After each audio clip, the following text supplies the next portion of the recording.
کتنے حسین دن تھے، ہر غم و فکر سے بے نیاز ہم بچپن کے معصوم زمانے میں مگن رہا کرتے تھے۔ وہ دن مجھے بہت یاد آتے ہیں جب ہم 3 سہیلیاں اکٹھے جایا کرتی تھی، راستے میں باتیں کرتی، پھول سونگتی اور بیر چنتی، ایک دوسرے سے چہرے کرتی، راستہ ختم ہو جاتا، پتہ بھی نہ چلتا، اسکول کا گیٹ آ جاتا۔ ان دنوں میں ہم ڈیرہ غازی خان میں رہا کرتے تھے۔ میں اور طاہرہ ایک ہی محلے میں رہتے تھے، جبکہ لائبہ کا گھر ہمارے ساتھ والے بلاک میں تھا۔ اسے پڑھنے کا بہت شوق تھا۔ صبح منہ اندھیرے اٹھ جاتی، اپنی دادی کے ساتھ نماز پڑھتی، پھر ناشتہ کر کے اسکول کے لیے تیار ہو جاتی۔ میں ناشتہ کر رہی ہوتی کہ وہ آ جاتی۔ لائبہ کے دادی کا تعلق زمیندار گھرانے سے تھا، لیکن شعمائی قسمت ان کے بڑے بیٹے نے باپ کے مرتے ہی زمین اور جائیداد فروخت کرنا شروع کر دی۔ ان دنوں لائبہ کے والد اور چاچا کم عمر کے تھے، وہ اپنے بڑے بھائی کی تسلط میں تھے۔ تایا سے ڈرتے تھے، کچھ نہ بول سکتے تھے۔ لائبہ اور اس کا تایا کا نام کلیم تھا۔ کلیم بہت منہ زور انسان تھا، وہ اپنی ماں کا کہنا نہ مانتا۔ باپ نے اسے بہت لاڈ دیا اور عیش بڑی زندگی دی، تو وہ عیاشی کا عادی ہو چکا تھا۔ باپ کی وفات اس کے لیے عید کا پیغام ثابت ہوئی۔ اب وہ اور زیادہ آزاد خیال اور عیاش ہو گیا تھا۔ اس نے اپنی والدہ اور چھوٹے بھائیوں کو کچھ خیال نہ کیا۔ چند سالوں میں وراثت جائیداد پر پانی پھیر گیا، سارے کنبے کو افلاس کے اندھیروں میں دھکیل دیا۔ پہلے تو لائبہ کا گھر بہت بڑا اور شادان تھا، پھر اسے بیچنا پڑا۔ یہ لوگ چھوٹے گھروں میں منتقل ہو گئے۔ دادی نے اپنا زیور بیچ کر جمع پوچھی ملا کر خریدا تھا، ان کے بچوں کو در بدر نہ ہونا پڑے۔ کلیم تو نکما اور عاقبت نہ اندیش تھا، سب کو کوڑی کوڑی کا محتاج کر کے خود ان کے ٹکڑوں پر پلنے لگا، لیکن اس کی عادات پھر بھی شاہانہ تھی۔ رقم کی ضرورت ہوتی تو گھر میں دنگا فساد کر کے چھوٹے بہن بھائیوں کو مارتا پیٹتا، یوں رقم کھسوٹ لیتا۔ لائبہ کے ابو پہلے نوکری نہیں کرتے تھے، باپ کی وفات کے بعد مجبور ہو کر ایک معمولی سی نوکری کرنے لگے، اپنی ماں اور بیوی بچوں کا پیٹ پالنا تھا۔ لائبہ کے چچا عمر میں اس وقت 12 برس کا تھا، نام سلیم تھا، 8ویں جماعت کا طالب علم تھا۔ میری سہیلی کے ابو چاہتے تھے کہ کسی طرح میرا یہ چھوٹا بھائی پڑھ لکھ جائے تاکہ آئندہ یہی ہمارے کنبے کا سہارا بنے، ہمارے خاندان کی ساکھ سنبھال لے۔ لائبہ کے ابو نوکری کرتے تھے، جس سے گھر کا گزارا ہوتا رہا۔ کلیم جوا کھیلنے لگا، پھر وہ نشے میں پڑ گیا۔ ایک روز جوئے کے اڈے پر جھگڑا کرتے ہوئے اس کے ہاتھ سے ایک جواری زندگی کی بازی ہار گیا۔ پولیس نے کلیم کو پکڑ لیا۔ اولاد جتنی بھی بری ہو، چاہے قاتل و خونی ہو کیوں نہ ہو، ماں کے دل سے اولاد کی محبت کم نہیں ہوتی۔ لائبہ کی دادی کلیم کے لیے تڑپنے لگی۔ اس کا یہ بڑا بیٹا تھا، باوجود بری روش کے وہ اسے بہت پیارا تھا۔ لائبہ کے والد کو مجبوراً یہ مکان فروخت کر کے کلیم کے لیے وکیل کرنا پڑا، اسے پھانسی لگنے سے بچا لینا۔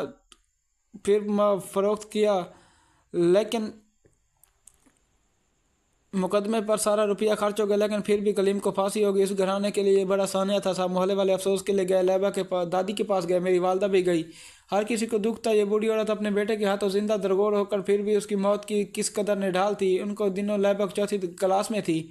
اس کے 2 بھائی تھے، 2 بہنیں اور بھی تھیں۔ اس کی والدہ سلائی کار کے گھریلو ذمہ داریاں پوری کرنے کی خاطر شوہر اور ساس کا ہاتھ بٹاتی، جبکہ کلیم کی کوئی اولاد نہ تھی، لہٰذا اس کی بیوہ عدت پوری کر کے میں اپنے میکے چلی گئی۔ وقت بھی بہت ظالم ثابت ہوتا ہے۔ ایک روز لائبہ کے ابو کام پر جا رہے تھے کہ اچانک ان کی موٹر سائیکل ایک تیز رفتار وین کی زد میں آ گئی۔ وہ بری طرح زخمی ہوئے، جان تو بچ گئی لیکن 6 ماہ ہسپتال میں رہے۔ ڈاکٹروں کو ان کی ایک ٹانگ کاٹنی پڑی جو وین کی میں آ کر کچل گئی تھی۔ وہ گھر آئے تو معذور ہو چکے تھے، نوکری چھوٹ گئی تھی۔ لائبہ کے چچا نے چاہا کہ پڑھائی چھوڑ کر مزدوری کر لے، لیکن کہنے کو کی ڈوبتی کشتی کو سہارا دے، مگر انکل سلیم نے چھوٹے بھائی کو ایسا نہ کرنے دیا۔ مجبور ہو کر وہ تعلیم کو جاری رکھے، کیونکہ اپنی یہی لڑکا ان کی آخری امید کا سہارا تھا۔ ان کا ایمان تھا کہ بڑے بھلے دن تو یوں تو گزر جائیں گے، مگر انسان کو ہمت نہیں ہارنی چاہیے، بالآخر اچھے دن آ جاتے ہیں۔ لائبہ کا چاچا تعلیم حاصل کر رہا تھا، محنت سے پڑھتا تھا، کیونکہ اس گھر کے حالات کو سمجھتا تھا۔ بوڑھی دادی کوئی کام نہ کر سکتی تھی، اب گھر کا بوجھ سارا لائبہ کی والدہ پر تھا۔ وہ سلائی کر کے 2 وقت کی روٹی مشکل سے پوری کرتی، کبھی گھر میں فاقے ہو جاتے، لیکن لائبہ ہم کو کچھ نہ بتاتی، روز بروز کمزور ہوتی اور زاد ہوتی جا رہی تھی۔ حالات سے مجبور ہو کر ایک دن اس کی ماں نے اسکول میں گئی، کیونکہ وہ پرائمری پاس تھی، ٹیچر تو نہ لگ سکتی تھی، البتہ وہاں آیا کی جگہ خالی تھی۔ وہاں یہ نوکری اس نے شریف محنت کش عورت نے قبول کر لی تاکہ اپنے بچوں اور دیور کو پڑھا سکے۔ اسکول کی آیا ہو گئی، جس کے بدلے میں اسی اسکول میں 2 بچوں کو مفت تعلیم کی سہولت میسر آ گئی۔ لائبہ 5ویں جماعت میں تھی۔ اس دن اس کی والدہ کو ایک اسکول ٹیچر نے کہا، ہمارے پاس ایک آفیسر رہتے ہیں، ان کی بیوی کو ایک بچی بطور ملازمہ درکار ہے، امیر لوگ ہیں، اچھے خاصے پیسے دیں گے، اگر تم اپنی بیٹی کو وہاں ملازم کرا دو تو تمہاری معاشی مسئلے کافی حد تک سہل ہو جائیں گے۔ لائبہ کی والدہ آنٹی رقیہ نے کچھ سوچا، لائبہ سے مشورہ کیا، کیونکہ وہی بڑی بیٹی تھی۔ میری دوست نے فوراً حامی بھر لی، لیکن ایک شرط رکھی کہ وہ صبح اسکول جائے گی، واپسی پر بعد میں اس بیگم کے گھر کام کاج کرے گی۔ لائبہ نے کیونکہ شروع سے ہمارے اسکول میں پڑھتی تھی، اس لیے اس بات کا علم کسی کو نہ تھا کہ اس کی ماں اسکول کی میڈ بن گئی۔ لائبہ اس امیر گھرانے کی چائلڈ لیبر ہو گئی، جس کی بیگم کے پاس ٹیچر نے اس کو ملازمہ رکھوایا تھا۔ ایڈوانس رقم 1 لاکھ روپے کے قریب بنتی تھی، بدلے میں لائبہ کی زندگی گویا 2 برس تک اس کے ہاتھوں میں رہن دی۔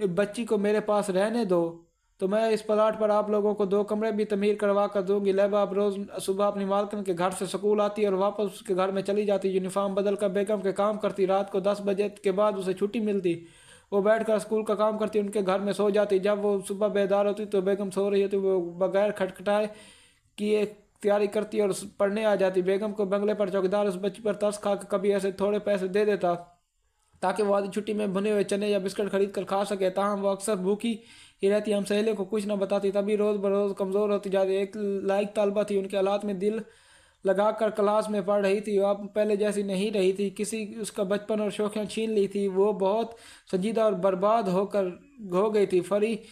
فری پیریڈ میں جب ہم سہیلیاں ہنستی کھلتی تو وہ کینٹین میں جا کر کھاتی پیتی، تو وہ گراؤنڈ میں بیٹھ کر کتاب کھول لیتی اور پڑھتی رہتی۔ پہلے ہم اس کو مذاق اڑاتے، کتابوں کا کیڑا بن کر رہ گئی، شاید ضلع میں اس نے اول پوزیشن لینے کا ارادہ ہے۔ جب اس کے ہمارے کسی مذاق کا جواب نہ دے ہم خاموش ہو گئے اور اس کے حال پر چھوڑ دیا۔ ایک روز سکول سے آئی، اس کے ہاتھوں میں نیل پڑے ہوئے تھے، بازو بھی زخمی تھا۔ میں نے پوچھا لہبا یہ تم کو کیا ہوا ہے؟ لہبا بیٹھا نہ جا رہا تھا، تاہم وہ نہ بولی۔ جب لب کی گئی اگلے روز سکول نہ آئی، 2 روز بعد بھی نہ آئی تو اس بتایا گیا اسے بخار تھا، تبھی چھٹی کر لے۔ تم کو چوٹ کیسے لگی جو درد کی وجہ بخار بن گئے؟ وہ بہت پوچھا لیکن نہیں بتایا۔ ایک امیر گھرانے میں نوکرانی ہوں، بیگم نے مارا ہے ہاتھوں کے ہتھیلیوں پر اور سیٹوں سے دھکا دیا، بازو زخمی ہو گئی۔ یہ باتیں ہم کو بعد میں پتہ چلی۔ لہبا کی عزت نفس کا احساس تھا، ان دنوں میں اپنے حالات سب سے چھپاتی تھی، حالانکہ مالکن نے اس کا بہت برا سلوک کرتی تھی، اسے کھانے کو پورا نہ دیتی، وہ گھنٹوں سردی میں کپڑے دھوتی، اس کے بچے سنبھالتی، اسے ان کے فیڈر دھوتی، گندے کپڑوں کو اس کے ٹھنڈے پانی میں دھلواتی، اپنے کپڑے استری کرواتی، جوتے پالش کراتی تھی، گھر 1 منٹ کے لیے بیچاری کو بیٹھنے نہ دیتی۔ اسکول جس سے جا کر رات 10-11 بجے تک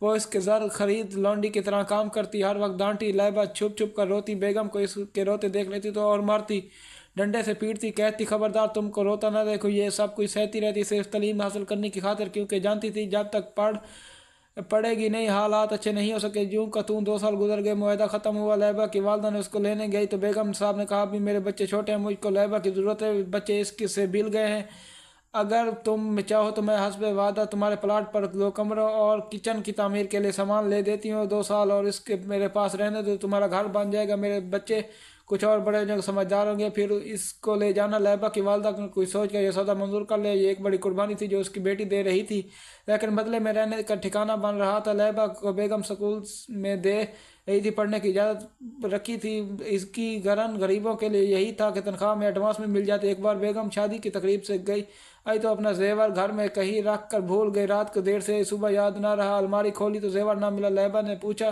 تو اس نے کہا باجی میں تو نہیں دیکھا، خبر نہیں آپ نے کہاں رکھا۔ بیگم پہلے سے سونے کی ٹاپس، انگوٹھی اور گلے کی چین وغیرہ سنگار میز پر ڈال لیتی تو لہبا سنبھال لیتی، بیگم کے حوالے کر دیتی۔ میں نے رات کو میز کی دراز میں رکھا تھا، نیند آ رہی تھی، اب زیور نے وہاں نہیں، الماری میں بھی نہیں، یقیناً تم نے چھپایا، مجھے ڈھونڈ کر دو ورنہ جان سے مار دوں گی۔ بیچاری لہبا نے سکول سے چھٹی کر لی، سارا دن زیور ڈھونڈا مگر نہ ملا، گھر میں ہوتا تو ملتا۔ صاحب نے صبح دفتر جاتے ہوئے اپنی جیب میں ڈال لیا تھا، بیگم کو سزا دینے کے لیے کہ وہ لاپرواہ سی اپنی قیمتی چیزوں کو ادھر ادھر ڈال لیتی ہیں، اور صاحب کہتے ہیں ان چیزوں کو فوراً سنبھال کر ان کی جگہ پر رکھا کرو، لاک کر دے، کوئی چیز سامنے دھڑی ہو تو پھر گھر میں کئی لوگ آ جاتے ہیں، کوئی بھی لے جا سکتا ہے۔ بیگم کا دھیان صاحب کی طرف نہ گیا، اس نے لہبا کے چوری کا شبہ کر کے اسے خوب مارا پیٹا، استری سے کمر کے داغ دی، لیکن وہ بیچاری کیسے قبول کر لیتی، اس نے زیور اٹھایا ہی نہ تھا، تم اس کے لیے چھپایا ہے کہ جب تمہاری ماں ملنے آئے گی تو اس کو دے دے گی، میں نے خوب جانتی ہوں۔ یہ بیگم کا مقروضہ تھا، لہبا کو یہ نہ سنے مگر وہ بے ضمیر پھر بھی چپ رہی، کسی کو گھر کے معاملے میں کیسے مداخلت کر سے۔ شام کو صاحب آئے تو لہبا فرش پر پڑی سسک رہی تھی، انہوں نے بیوی سے پوچھا کیا ہوا تو اس نے مردود نے زیور چھپا لیا جو کل رات میں شادی پر پہن کر گئی تھی، کیونکہ گھر میں اس کے سوا کوئی اور نہیں، اچھی طرح ڈھونڈا، کہیں رکھ کر بھول گئی ہو، تمہیں بھولنے کی عادت ہوگی، اچھی طرح ڈھونڈو، کہیں نہیں ہے، ساری الماری چھان لی، اگر تم نے نہ حق اس بیچاری کو زد و کوب کیا ہے، یہ لو زیور، تم کو سبق سکھانے کے لیے تھوڑی دیر پریشان کیا۔ انہوں نے زیور نکال کر بیوی کے حوالے کر دیا، تبھی وہ ماتھا پکڑ کر بیٹھ گئی۔ سبق بیگم کو کیا ملا، بیچاری لہبا کی جان پر بن گئی، کئی دن تک زخم تکلیف دیتے رہے، بیچاری بیگم خود کو مرہم لگاتی رہی، تاہم کسی کو پتہ نہ چلا۔ ان دنوں 10 روز تک سکول نہ آ سکی، وجہ پڑھائی میں بہت پیچھے رہ گئی، اب وہ لائق سے نالائق طلبہ ہو گئی، ٹیچرز بھی اسے ڈانٹتی تھی، کیوں ہر وقت اس قدر لاپرواہ ہوتی جا رہی ہو، بڑی کلاس میں آ گئی ہو، آگے بورڈ کے امتحان ہے، کیا فیل ہونے کا ارادہ ہے، اگر نہیں پڑھنا تو گھر بیٹھ جاؤ، کیا